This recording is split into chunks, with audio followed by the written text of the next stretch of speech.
Listen, I am a gear nut, just like every red-blooded American, I feel like. You know, so whether you're talking about gear or clothing or other EDC considerations, this video is going to cover the smart things you guys should have in your own possession when you're defending yourself with your firearm. So hang with us. Everyday carry items, EDC is the term in the industry for that. Gun's an everyday carry item for me. Pick a good quality gun. If it's a quality manufacturer, it's comfortable hand and you enjoy shooting it, that's all that matters, right? If you're accurate with it, if it's a pleasure to shoot for you, you're gonna train with it more.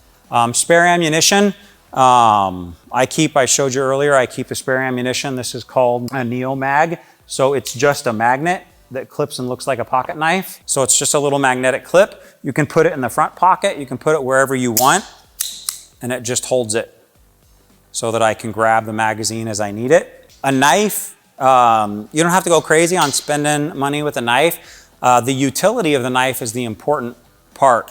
Also with a knife, there's two numbers that the company should be able to tell you, and that's its prying strength. So if I were to put the blade into something and then have to pry with it, how many pounds of pressure can this system withstand before the blade breaks? Why is that important? I shut my hand in the car door and my thumb is stuck and I whip out the blade and stick it between it and pry the pressure off my finger, right? But if it's only gonna take 30 pounds of pressure, it's gonna snap before I get my thumb out, right? So you get that. And then the other number is how much pressure it can take before the locking mechanism that keeps the blade locked fails, right? Because I want to know if I'm stabbing or cutting through something, not a person, right? I'm cutting through something and really prying and moving with this blade, that this isn't gonna break and suddenly close on my hand, right? So those are important numbers that you want. I generally say those numbers should be near your body weight. And the reason I say that is because if you're really leaning into it and prying with your body, that's the kind of pressure that's gonna be against that blade, and it will suck if it just snaps. A phone, you wanna be able to call for help. It doesn't count as a flashlight, right? So now you're out here checking stuff, right? Not the best idea. And then it's your flashlight and you're trying to call 911, right? And so now you're doing that, right? It's not the best idea for us. Flashlight, pick a good brand. There's a reason it was free when you bought a tape measure, right? We all know what I'm talking about there, right? There's a reason that flashlight was free. Pick a decent one. I'm a huge fan of Streamlight, and the reason is this is a Streamlight flashlight and I'm not worried about that light. If you flick it on, it's gonna work. Oh, thank you. I thought you were gonna flick it on. It's gonna work. It doesn't care, right? I'll throw this down the road. It doesn't care. And if it did break, all I do is call Streamlight and they send me a new one or fix this one, and that's no charge to me. Worst case scenario, I pay the $3 shipping to send them the flashlight. I do the same thing with red dots and stuff. I carry hollow sun red dots on my pistols, and the reason is their warranty. If something happens, even if I damaged it, if I messed it up, they just replace it and they pay shipping both ways. First aid tourniquets, they tend to be expensive if you're not paying at least $25 for a tourniquet. I say this because I've had people bring me airsoft gun tourniquets. So there's a lot of airsoft products out there because the airsoft shooters like to look cool, right? But none of the gear is made to spec, it's just to look cool. That tourniquet was never intended to actually be used. It's just supposed to look like a tourniquet for you to play with. It's a toy.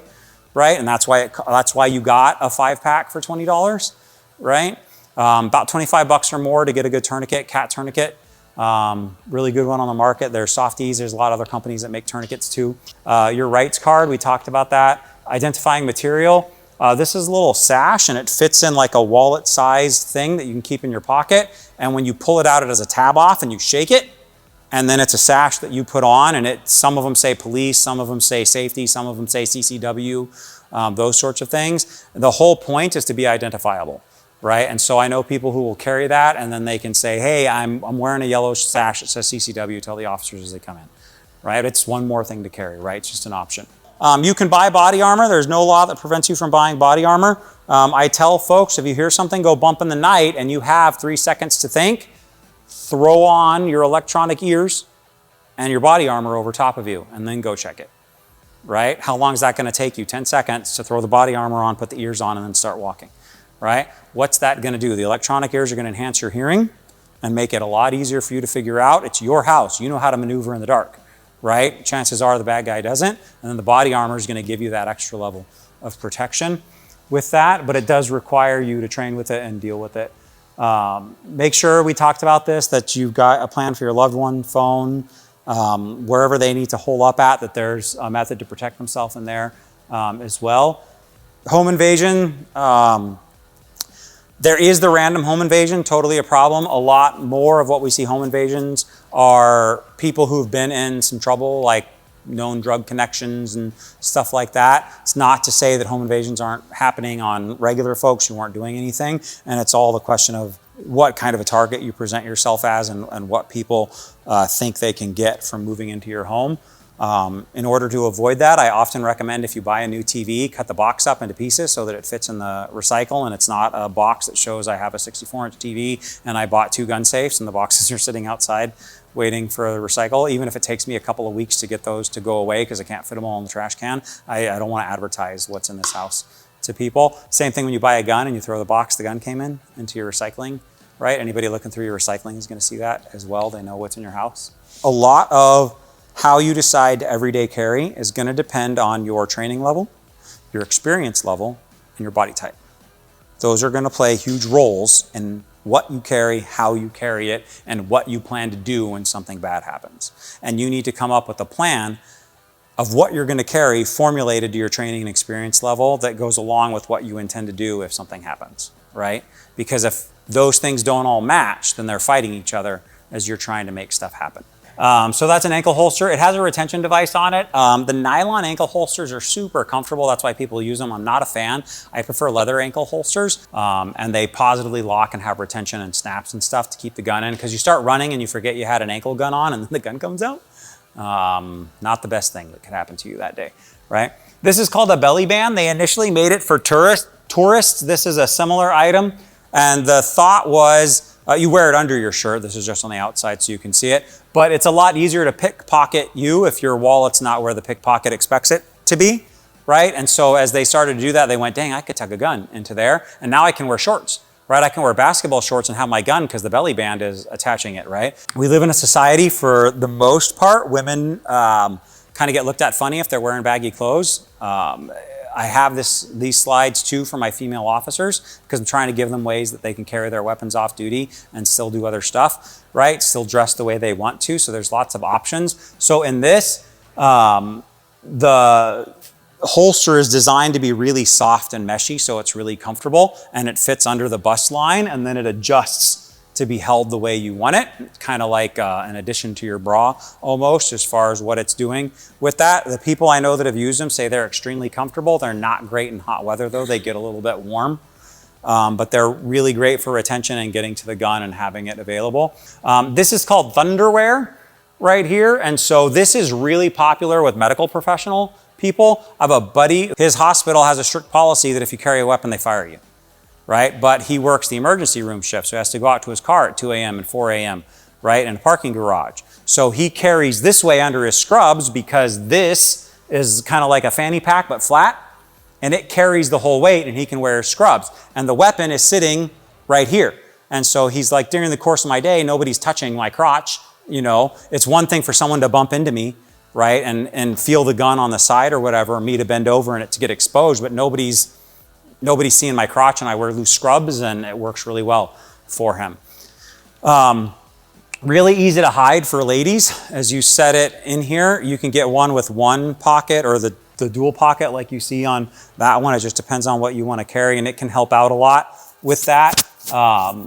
If you're going to start carrying in the waistband at all, which is tucked in like this instead of a holster that fits on the outside, you're going to have to buy pants that are a size bigger or so, and you're going to want to buy a belt that's about 4 inches bigger than what you would normally wear so that it can go around that and then still be comfortable to wear. That's an inside the waistband holster like the one I'm carrying, but that one's leather. This is an outside the waistband holster. Whether the muzzle is exposed or not exposed has no bearing on how safe the gun is or anything like that. I would tell you not to have an exposed muzzle for the simple reason that the muzzle is going to wear against your pants, and it's going to cause a hole in your pants and a mark on your finish of the gun, and neither one of them is going away. So I would say have the holster that covers the muzzle for what you're doing. This is called, it's got a bunch of different names out there. Most of them call them taco trigger guards, with it. If you search taco trigger guard, you're gonna get that. It is a trigger guard only. So basically what they do is it either has a clip like this so that it hooks to your belt from the inside, right? And then you can tuck the gun in like it's an in the waistband holster. And this is the only part that's visible on your belt, those two little teeth that are holding your belt. The other option is that you tie it to the piece of cord and tie that to the belt. So the only thing visible on your belt is that piece of cord hanging off of it. And then when you draw it, it tugs that off. Then you move into the clip draw. If you use the clip draw with that Taco Kydex thing, that's not a bad plan. The clip draw in and of itself, I would never carry. First off, you have to either change the back plate out on your gun to theirs or drill your slide to install it. Not a huge fan of those options right there. But the biggest thing is it holsters without anything protecting the trigger. So now I'm holstering a weapon inside my clothing and it could get caught on my shirt, a whole bunch of other things, and not necessarily what I want to do in that. So that's just some basic concepts of ways to carry. Cool stuff, lasers. People ask if they should get a laser. There's some tactical advantages to having a laser. If I have a green laser and I'm carrying a shield, it's a lot easier for me to see where my weapon's pointed without having to expose my head because I have a faceplate in here that's bulletproof and I don't have to expose my head, right? Why do I say green? Because the dude with the shield, like say on a SWAT team or something, should be the only person with a laser. Why? Because if we all got lasers and we pointed at the bad guy and there's 52 laser beams, which the frick one is mine? The other problem is people chase the laser. So you put a laser on your defensive carry gun and you go out to the range and instead of using the sights, you're just doing this trying to find the laser, right? So in the moment of truth where someone's trying to kill you, you're like trying to find that laser beam. Where if you just index the sights, you're going to be on target, right? But they're cool. People like them. I get it. The other issue is that they work a lot better in climates that aren't ours for the simple reason that the sun is not as bright and it makes it hard to see a laser in Arizona. They're quite difficult to see under full sun. Some of the newer ones are much better. If you're going to carry a pistol and your body size would support it, I would encourage you to put a weapon-mounted light on the gun so that there's a flashlight attached to the gun itself. And the reason I would encourage you to do that is because now the flashlight technique that I have to practice, look where my thumb is, right? We taught this, right? Now I want to use my flashlight and I just do that to turn my light on, right? And so the way this one works is if I tap it, it goes to constant on, and if I hold it, it's temporary, and it'll let go when I let go, right? But now I don't have to do anything. If I'm using a flashlight that's handheld, then I need to learn a bunch of flashlight gripping techniques for the weapon, and that's a class in and of itself for learning to do that. And it's more complicated, and there's less control over the weapon. And there's pros and cons to a gun light as well. You have to make the decisions for what you're doing. And then the question becomes, if it's your house gun, I definitely would put a light on it, right? Because you know your house in the dark pretty well. And as you figure out where they are, and then your 1,000 lumen spotlight comes on in their eyes and buys you an extra half a second to shoot them before they shoot you, right? That's a very helpful thing. If you are carrying it for defensive purposes only, then you probably don't need a flashlight because person's going to have to be really close to you before you are going to engage with your gun, right? You're going to see them and know the threat's there versus I want to help out and possibly take ground back, right, with what I'm doing, in which case I would want some light flooding the scene so that I can see what's going on in that. I'm also hoping you realize this is just a step. It's not the end of your journey in CCW land, right? A lot more knowledge is needed, right? A lot of training should go with this. There should be a reverence to carrying a firearm, respecting the power that that weapon gives you, the responsibility that that weapon is.